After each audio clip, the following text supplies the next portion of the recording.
Olá, tudo bem? Bem-vindos aqui ao nosso canal para mais um vídeo. E hoje recebemos aqui uma pergunta sobre testemunhas de Jeová.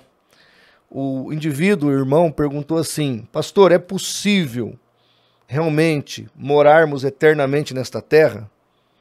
As TJs estão certas neste ponto? O que o senhor tem a dizer sobre esta temática? Então, fique ligado aqui no nosso canal, será um vídeo breve, mas muito esclarecedor, para podermos explicitar esta questão.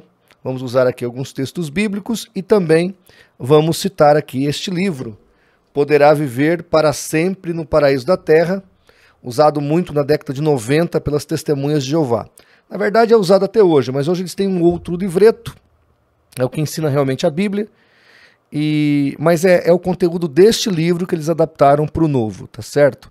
É que eles tinham algumas contradições entre a edição de 82 e a de 89, e isso queimou um pouco este livro.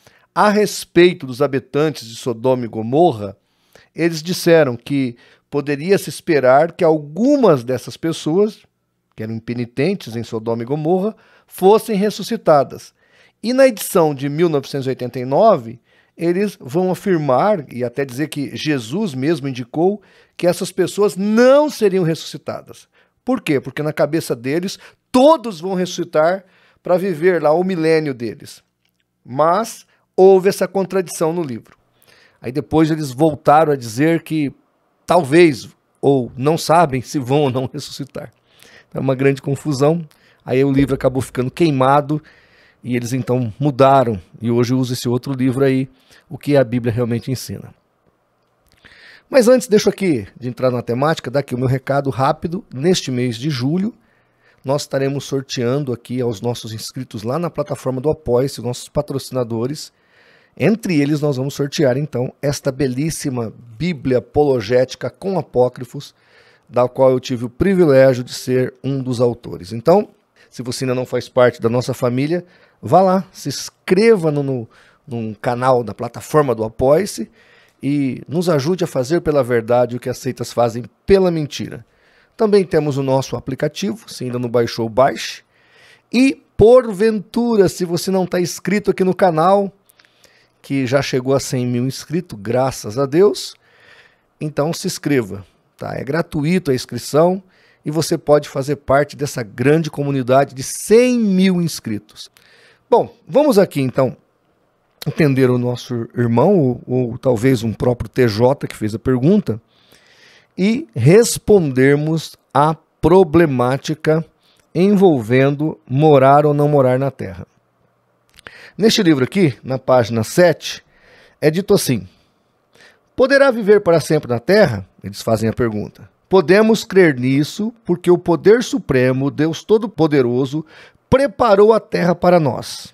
Então, na concepção das TJs, a Terra era plano original de Deus, então esta Terra aqui não poderá ser destruída.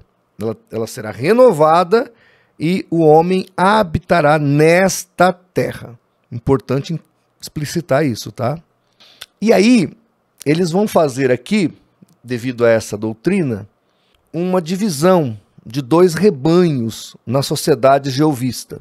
Eles criaram uma ideia que só os 144 mil vai para o céu, porque a Bíblia fala em muitos textos do céu. Então, diante do fato, eles criaram a ideia que somente os 144 mil judeus lá, que na cabeça deles são testemunhas de Jeová, vão morar no céu. E a grande multidão vai morar na terra. Os textos que eles usam são dois. O de Mateus 5:5, onde Jesus está citando Salmo 37, 29, que é: bem-aventurados os mansos, porque eles herdarão a terra. Então a ideia deles aqui é dizer o seguinte: olha, está aqui, promessa de Jesus, os mansos vão herdar a terra. Eu até perguntei para um TJ uma vez: quer dizer então que os 144 mil não são mansos? Porque se só os mansos herdam a terra, então eles devem ser bravos. Aí por isso Deus mandou eles para o céu, né? Ele não gostou muito da pergunta, ele disse que não era bem assim, mas enfim, ele não me respondeu a problemática. A questão em si ele não respondeu. Voltando aqui, quando a gente vê essas expressões de terra, nós temos que entender que, primeiro, isso aí foi escrito para os judeus, descendentes de Abraão, literalmente, sanguíneos.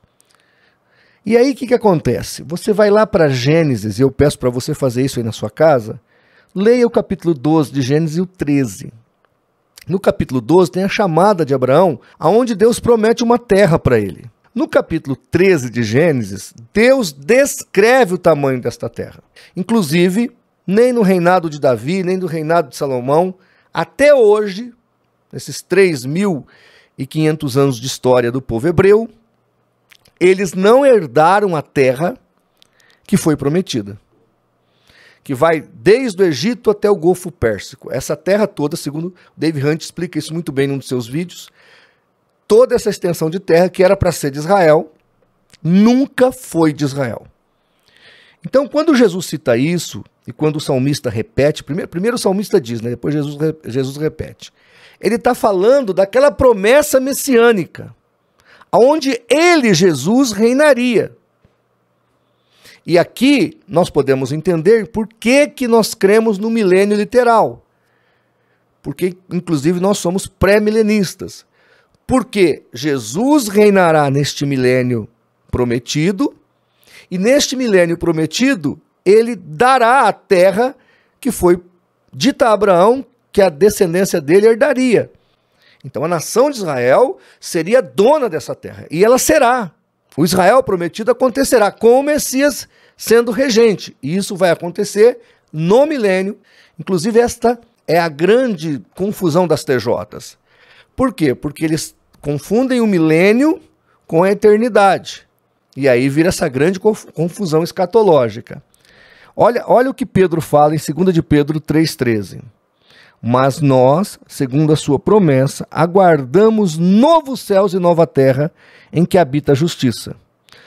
Isto é repetido em Apocalipse 21, que diz, e vi um novo céu e uma nova terra. Por quê? Porque já o primeiro céu e a primeira terra passaram, o mar já não existe, aquilo tudo acabou. O profeta Isaías também profetiza isso, porque eis que eu crio novos céus e nova terra, e não haverá lembrança mais das coisas passadas, nem mais se recordarão.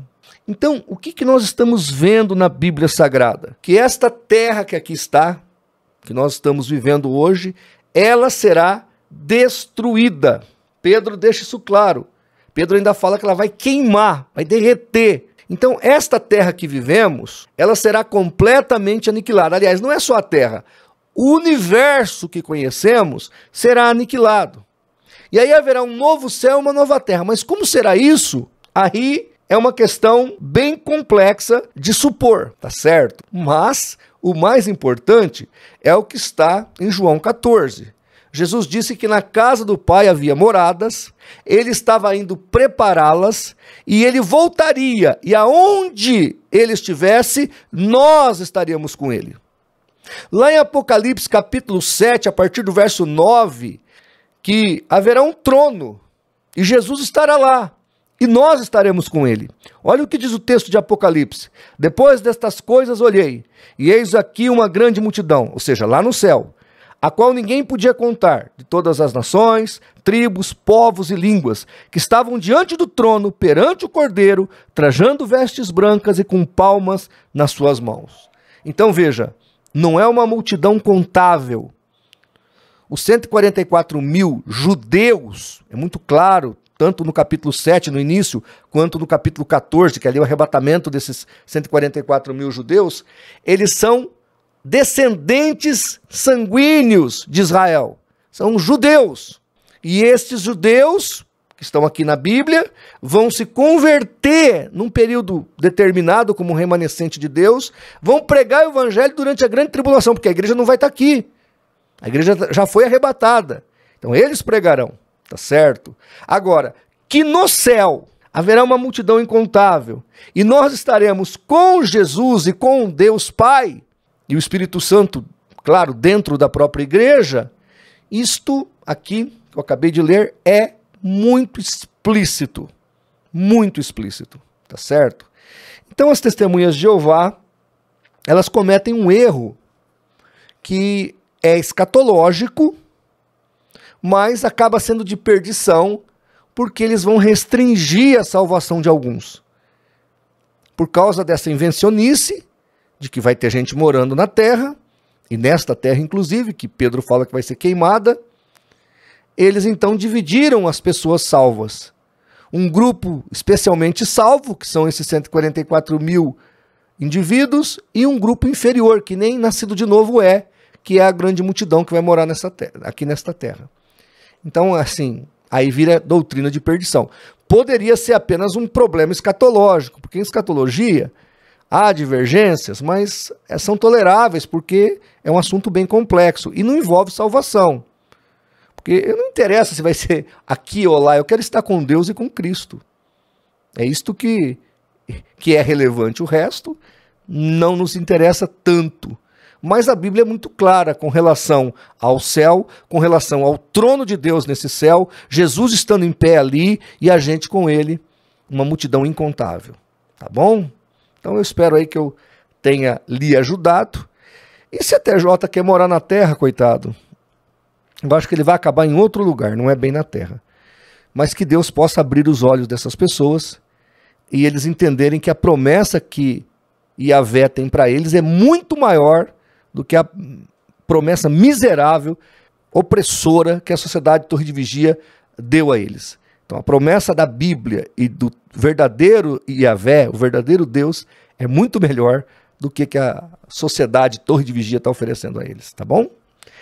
Se ficou ainda mais alguma dúvida, deixa aí nos comentários. E se Deus assim permitir, no próximo vídeo, a gente então esclarecerá. Um grande abraço e até lá!